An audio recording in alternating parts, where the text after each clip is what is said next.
হলুদ মরিচ দিয়ে একসাথে মাছগুলোকে খুব সুন্দর করে মাখিয়ে নিব। এখন এক এক করে মাছগুলোকে তাওয়াতে ভাজতে বসাইয়ে দিব। আর এই মাছগুলো এক এক করে দেওয়ার পরেই একদম কটকটা করে ভেজে নিব কিন্তু। আর এখানে বেগুন আলু একসাথে ধুয়ে এটাকে রেডি করে নিয়েছি, এটা দিয়েই আজকে রান্না হবে। এখানে তরকারি বসাই দিয়েছি। আর এই সাইডে এক পিঠ মাছ ভাজা হয়ে গেছে। এখন মাছগুলোকে উল্টাইয়া দিব, উল্টাইয়া পাল্টাইয়া একদম মচমচা কটকটা করে ভেজে নিব, যাতে মাছগুলো যাতে কাঁচা না থাকে, একদম কটকটা হয়ে যায়। এখানে এখন হলুদ মরিচ দিয়ে এই মশলাটাকে কষাইয়া নিব।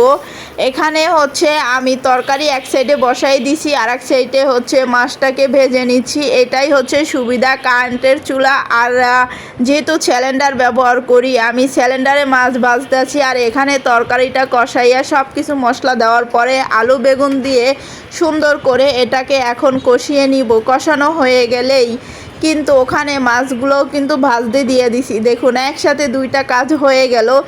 এটাই হচ্ছে সুবিধা আমার দুইটা চুলা থাকার কারণে। এখন এই মাছগুলোকে সুন্দর করে ভেজে এখন এই তরকারির মধ্যে ঝোল দিয়ে দিয়েছি, মাছগুলো দিয়ে একসাথে এখন এটাকে রান্না করে নিব। দিয়ে দিলাম। এখন এটা গরম ভাত দিয়েই কিন্তু এখন আমি আজকে খাওয়া দাওয়া করছি। কিন্তু এটা ঠান্ডা ভাত দিয়ে বা গরম ভাত, পানি দেওয়া ভাত, যেটাই হোক না কেন এই তরকারি দিয়ে খেতে কিন্তু অনেক স্বাদ লাগে।